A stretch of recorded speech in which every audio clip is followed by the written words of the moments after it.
Pandey, who is going to take us through the complete journey of, what are the new skills that will matter in the radically changed world. Over to Dr. Ashok Pandey.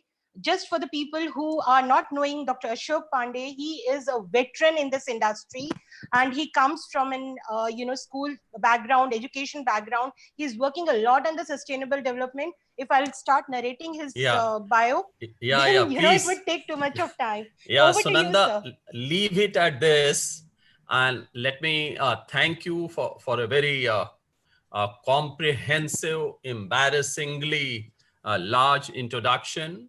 I think the time is very short and the viewers are waiting for a very, very long time. And therefore, we will not go into a lot of ceremonies. Gina has given a wonderful start. And, she has talked about transformation. She has talked about, not be bound to your limitations and be empowering. I think she has made a perfect background to a very, very short presentation that I'm going to make. Give me a second. I'm going to share my screen. And here you are.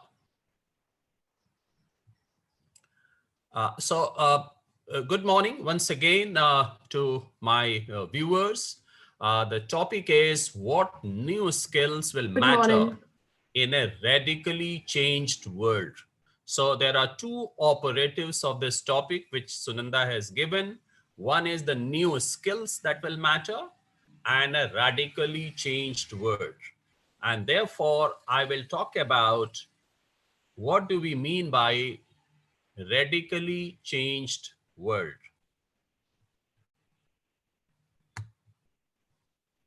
So just a second.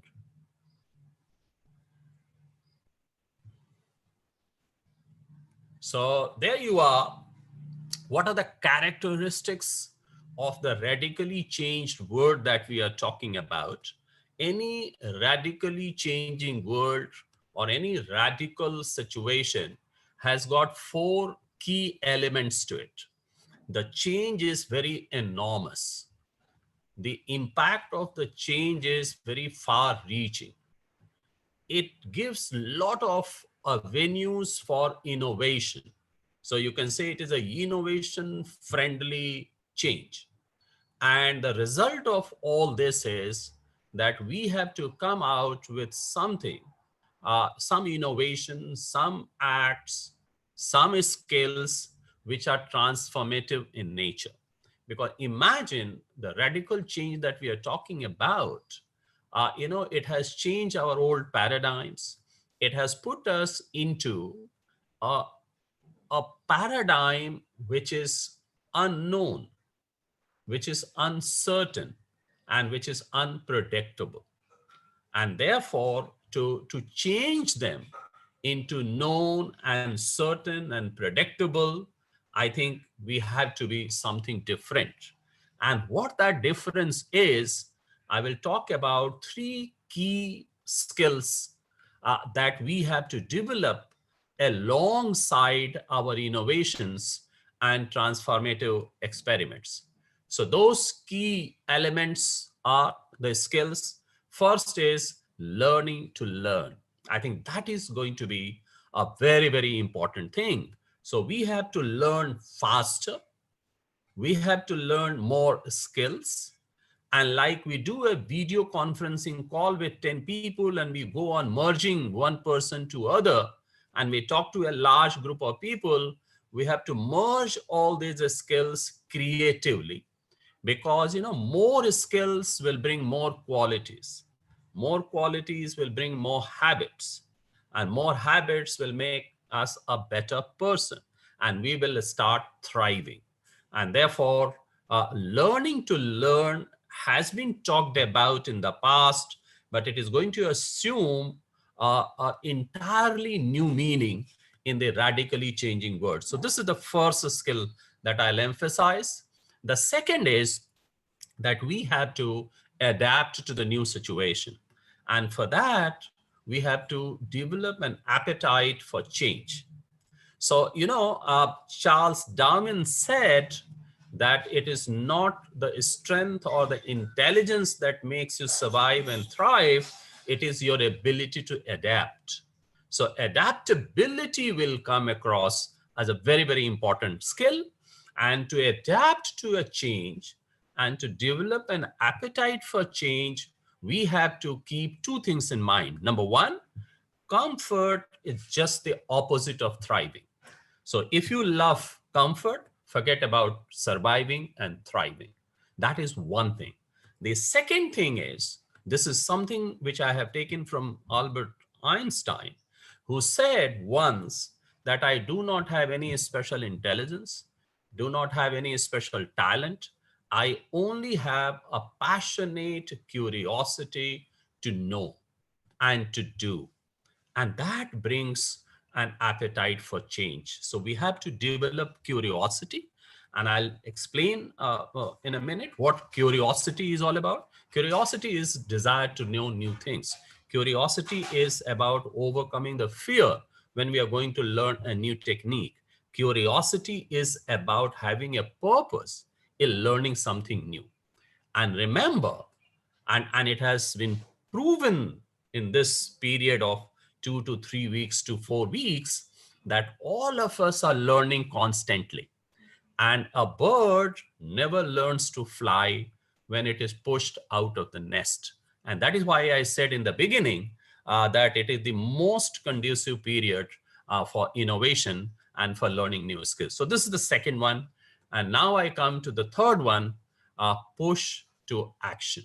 You see, many of us have a lot of things in our mind to do, but that has to be brought into action. And an action oriented skill development is something which is very, very important. And it has a certain steps. And what are those steps?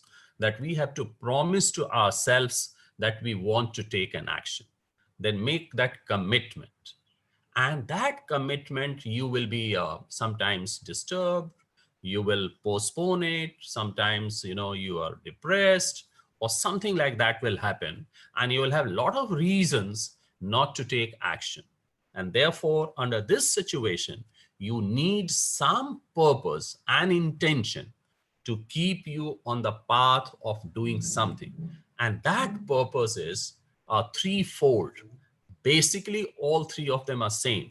Number one, whenever you are in doubt whether to do it or not do it, please remember what benefit your action is going to take for others.